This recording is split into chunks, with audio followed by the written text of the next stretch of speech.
Olá, me chamo Pedro Lucas, minha orientadora é Cristiane Pimentel, sou aluno do mestrado profissional em Ciência e Tecnologia Ambiental da UESA, Universidade Estadual da Zona Oeste. A grande área é meio ambiente, mas a minha pequena área é educação ambiental. Eu faço pesquisas para educação ambiental e entender um pouquinho mais como ela funciona. E aqui trouxe para vocês uma ideia de educação ambiental como ferramenta de conscientização para a conservação de ecossistemas nas unidades de conservação, específico nas unidades de conservação. Escolhi duas unidades de conservação, a Jericinó Mendanha e o Parque Estadual da Pedra Branca, para a gente conversar um pouquinho e ter algumas ideias sobre elas, tá? Nessa semana do meio ambiente, disponibilizada pela UESO, foi como tema a restauração dos ecossistemas, devido à ONU, que estipulou uma década para a restauração dos ecossistemas. Agora, de 2021 até 2030, serão debatidos grandes eventos, publicações e postagens sobre a restauração dos ecossistemas, justamente porque estamos degradando mais do que estamos preservando, e nós precisamos cuidar das gerações futuras. Sabendo disso, eu preciso dar um pontapé inicial com vocês sobre educação ambiental e como que ela surgiu.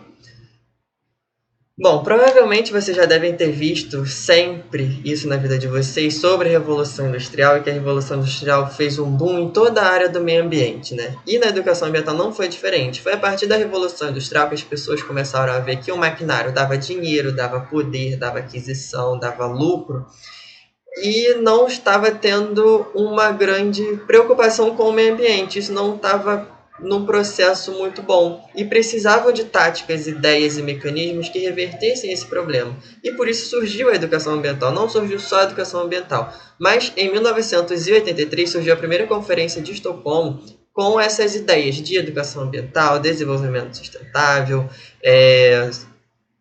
energias verdes, tecnologias verdes, o que precisamos fazer para respeitar o meio ambiente e não degradar tanto para as gerações futuras. Depois disso, em 1999, um pouquinho depois, teve uma lei no Brasil, foi estipulada a Lei da Educação Ambiental. Essa lei prevê que os processos por meio dos quais o indivíduo e a coletividade constroem valores sociais, conhecimentos, habilidades, atitudes e competências para a conservação do meio ambiente têm uso comum do povo essencial à saúde, à qualidade de vida e sua sustentabilidade. Isso tudo é educação ambiental, ou seja, como que eu construo valores e habilidades e passo esses valores e habilidades para as pessoas ao meu redor, e essas pessoas ao redor vão fazer também esses valores e habilidades que sejam conservados para a natureza, que sejam respeitosos com a natureza, ok? Sem falar, não tem como falar de educação ambiental sem falar de desenvolvimento sustentável, principalmente relacionado à conservação dos ecossistemas. Por quê? Por definição, o desenvolvimento sustentável é eu suprir as minhas necessidades de agora, como geração, sem comprometer as necessidades das gerações futuras. Que necessidades são essas? Necessidades de recursos naturais, necessidades de energia, necessidades de natureza, necessidades de extrativismos e por aí vai. Só que essas necessidades não podem ser mais rápidas do que o tempo de renovação da natureza. Eu tenho que respeitar a renovação da natureza sem impactar de forma mais abrupta, ok? E a educação ambiental, ela chega nesse desenvolvimento sustentável, principalmente com a ideologia que eu gosto muito de falar, de um sujeito ecológico. O sujeito ecológico nada mais é que você, ser humano, você pessoa, indivíduo, ter conhecimentos sobre o seu impacto na sociedade com o meio ambiente. Por exemplo, o impacto do seu lixo, impacto da sua energia, impacto das suas contas, impacto do que você usa, do que você desgasta, do que você recicla, todo o seu impacto no meio ambiente. E o sujeito ecológico nada mais é do que você tentar viver ecologicamente correto. Claro que não tem como uma pessoa ser 100% ecologicamente correta. Até porque você está sempre gastando alguma coisa, mas você sempre pode mitigar esse problema, você sempre pode reduzir um pouco esse impacto. E isso é a ideia de sujeito ecológico. Por exemplo, o que vem sendo muito discutido, já foi implementado, né, que foi as sacolas de mercado, substituição da sacola de plástico pela sacola de papelão, pela sacola de materiais reutilizáveis, e você levar a sua própria sacola no mercado. Isso é um exemplo de sujeito ecológico, é um exemplo de mudanças no seu comportamento e é um exemplo também de observação da realidade, que é o que eu quero trazer para vocês sobre as ideias das unidades de conservação. Como que eu vou a uma unidade de conservação e eu observo aquela realidade, de como que ela está, do que ela está vivendo, de como que ela precisa de restauração, de como que aquele ecossistema que está ali dentro da unidade de conservação é impactado, como que ele precisa daquela restauração, tá bom?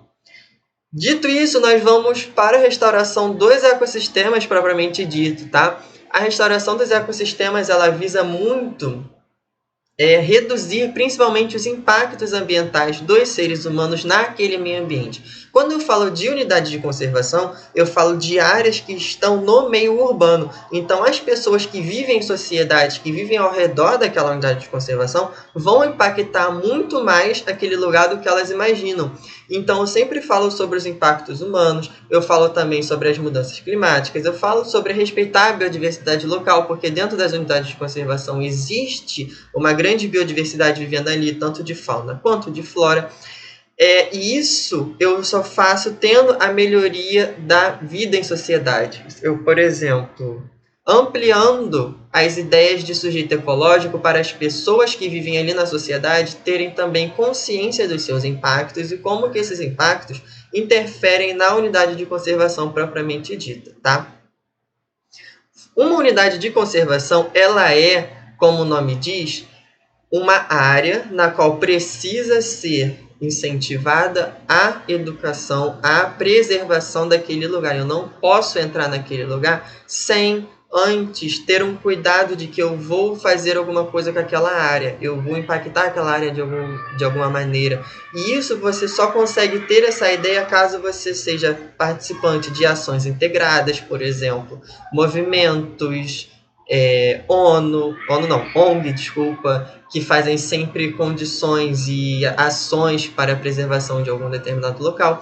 E essas condições vão estar sempre atreladas com a valorização do espaço local, que é um outro ponto que eu quero muito chegar. Com a observação da realidade, no caso, você indo numa unidade de conservação, você observando o que está sendo feito ali, e a valorização do espaço local. Sempre que você tem um espaço ao entorno de uma unidade de conservação, você tem que entender que aquele espaço ele vai ser utilizado de alguma maneira e sempre vai ter detritos naquele espaço que vão precisar de um destino. E esse destino geralmente é a unidade de conservação, o que não deveria ser, né?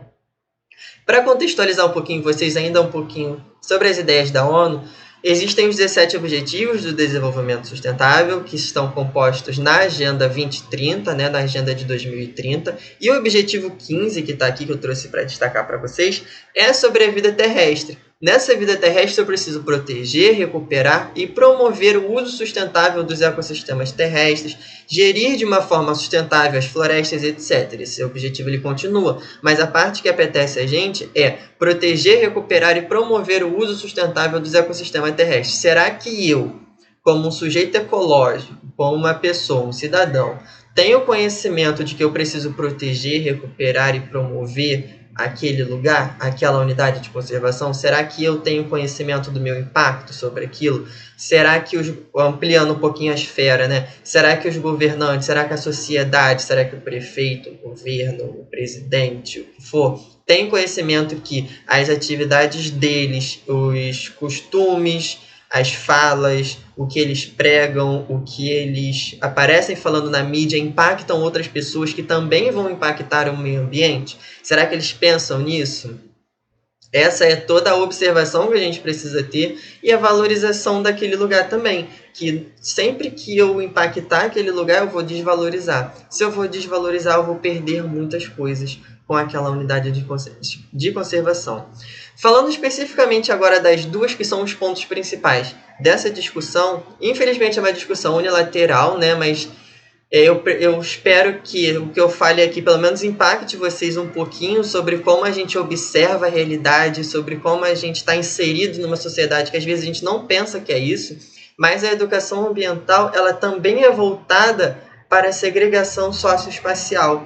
É esse o ponto que eu quero trazer para vocês, depois de tudo isso que eu acabei de falar. Como que a educação ambiental ela também está impactante de quando eu segrego um ambiente de outro ambiente, como eu segrego uma unidade de conservação da outra, como que eu segrego um ecossistema da outra. E a nossa educação corrobora para essa segregação, para essa divisão em dois caminhos, tá?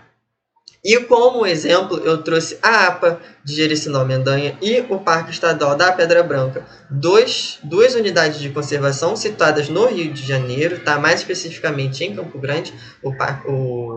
A Pedra Branca está em 17 bairros, tem trocentas entradas, dá para você visitar de qualquer parte. E o Jericinó-Mendanha, com a principal entrada no Mendanha, que fica localizado em Campo Grande. Mas são dois polos que eu trouxe para a gente discutir e vocês verem que a educação ambiental ela também pode impactar na segregação socioespacial e de como que essa disponibilidade de recursos está sendo alocada aqui em Campo Grande. Para quem não sabe, a UISO se localiza em Campo Grande também. Então eu trouxe dois exemplos locais para a gente ter essa ideia. Primeiro vamos fazer duas comparações. Uma vai ser tecnicamente boa e a outra vai ser tecnicamente ruim. Mas quando a gente fala em sociedade, em modelos sociais, a gente não pode falar em um bom e um ruim. A gente fala sempre de um menos favorecido e um mais favorecido. Primeiro, falando sobre o Mendanha, a localização espacial do Mendanha geograficamente já está perto de uma população menos favorecida, com uma população com menos poder aquisitivo. E o Parque Estadual da Pedra Branca já está numa população com maior poder aquisitivo. E o porquê disso? Por causa dos outros fatores. Tudo está interligado, que eu vou chegar lá para vocês. E o segundo ponto do Mendanha é que ele tem transporte público. Se ele tem transporte público, ele tem transporte de massa. Ele precisa tirar as pessoas de lá para levar para o trabalho. Já o Parque Estadual da Pedra Branca, não. As vias são de difíceis acessos. Então, para você chegar lá, você precisa de um automóvel próprio, você precisa de um carro, você precisa de o que for, uma moto, qualquer outro meio de transporte. Então, não é qualquer pessoa da sociedade que tem acesso financeiro a esses tipos de automóveis. Então, aí já fica escasso as pessoas que vão viver lá. Por isso que as pessoas do entorno do Parque Estadual da Pedra Branca têm maior acesso a quantia, a dinheiro. Terceiro ponto, o Parque Estadual do APA de Jericinó-Mendanha fica afastado do centro urbano. Se fica mais afastado do centro urbano, quer dizer que aquele processo é longe de onde tem toda a movimentação de capital, movimentação de cultura, movimentação de pessoas, movimentação de tudo. Já o Parque Estadual do Mendanha, o Parque Estadual da Pedra Branca, toda hora eu estou trocando, fica próximo ao centro. Então as pessoas têm mais acesso à cultura, têm mais acesso à capital, têm mais acesso à movimentação, à circulação. E por último, a contrapartida, né, que no Mendanha tem uma maior cobertura vegetal e uma menor construção de casas. Já no Parque Estadual da Pedra Branca tem uma menor cobertura vegetal e uma maior área residencial. Tudo isso por causa do poder aquisitivo e como que eu venho falando para vocês que esse poder aquisitivo impacta tanto na educação ambiental quanto na preservação dos ecossistemas. Se no Parque Estadual da Pedra Branca eu tenho maior poder aquisitivo, maior acesso à informação, maior acesso à cultura, maior acesso à educação, eu vou conseguir ter o maior acesso às pessoas a conseguirem entender as ideias de sujeito ecológico, as pessoas entenderem que eu preciso preservar o meio ambiente, eu preciso conservar os recursos para a geração futura. Eu tenho ideia sobre o que é um desenvolvimento sustentável, eu tenho ideia sobre como que eu preservo essa área, eu tenho ideia sobre o que é uma unidade de conservação. Já no Parque do Mendanha, eu tenho menos acesso a esse tipo de informação. Não dizendo que não tem, mas dizendo que eu tenho menos acesso a esse tipo. Dizendo que as pessoas têm mais dificuldade a ter acesso à cultura, mais dificuldade à preocupação no meio ambiente. A preocupação deles já está atrelada a outros fatores. Por exemplo, eu preciso construir a minha casa. Se eu preciso construir a minha casa, eu não vou me preocupar em pegar uma parcela, né, uma área, uma localidade e construir ali de qualquer maneira, porque eu não tenho dinheiro para poder legalizar, eu não tenho dinheiro para poder investir de uma forma mais ambiental, uma forma mais correta, falando em áreas, em preservação, em pegar aquela mata e levar ela para outro lugar. Não tem esse tipo de conhecimento. E as pessoas não precisam ter esse tipo de conhecimento, porque elas estão mais preocupadas em trabalhar, em ganhar o dinheiro para poder alimentar as famílias. Por quê? Justamente por isso, porque elas têm menos poder aquisitivo e elas têm outras preocupações frente às questões ambientais. E a educação ambiental, ela combate esses valores justamente evitando essa segregação socioespacial, evitando essa dicotomia, essa diferença entre os dois. Eu posso morar perto, né, da APA do Mendanha, Jericinó Mendanha, posso morar perto do Parque Estadual da Pedra Branca e posso ter os dois conceitos de sujeito ecológico, preservando tanto as duas áreas sem detrimento do meio ambiente. Posso sim, só que em uma área que vai ser no Mendanha eu vou ter uma dificuldade maior a acesso à informação, no Parque Estadual da Pedra Branca eu vou ter uma facilidade maior a acesso à informação, justamente porque eu vou ter outras preocupações. E no Parque Estadual do Mendanha, meu Deus, na APA do Mendanha eu vou ter outras preocupações, principalmente mais voltadas à subsistência. E no PEPB, que é a Pedra Branca, eu vou ter outras preocupações, principalmente com a paisagem ao meu redor. Então, essa diferença, essa segregação socioespacial é combatida com a educação ambiental por causa dessa solução. Essa solução é a democracia da educação. Se eu democratizar a educação, eu consigo conservar qualquer tipo de ecossistema. Eu consigo viabilizar as ideias de sujeito ecológico. Eu não preciso ter uma ideia muito elaborada de sujeito ecológico. Todas as minhas ideias são ideias de sujeito ecológico. Eu posso simplesmente pegar a minha embalagem, botar no bolso, esperar chegar em casa e jogar no lixo. É uma ideia de sujeito ecológico. É uma ideia que agrega toda a população, tanto de Campo Grande, tanto do Rio de Janeiro, tanto do Brasil, tanto do mundo, de qualquer lugar. Essas ideias básicas de educação ambiental precisam ser mais colocadas em prática. E não precisa ser uma ideia super elaborada de painéis solares, de grandes exemplos de poder aquisitivo para você fazer e tudo mais. Eu posso começar a ser um sujeito ecológico e ter uma educação ambiental da forma mais simples, que é pegando o meu lixinho, guardando no meu bolso, até chegar em casa e jogar no lixo, tá? Aqui são as referências que eu utilizei, caso vocês queiram ter mais uma ideia sobre o que foi falado, sobre a perspectiva, sobre o ensino, sobre a educação ambiental, sobre a lei que eu falei, tá? Do Brasil, tá aqui bonitinho, é só vocês pegarem. Um beijo, um abraço, espero que todos tenham gostado dessa discussão e tchau, tchau.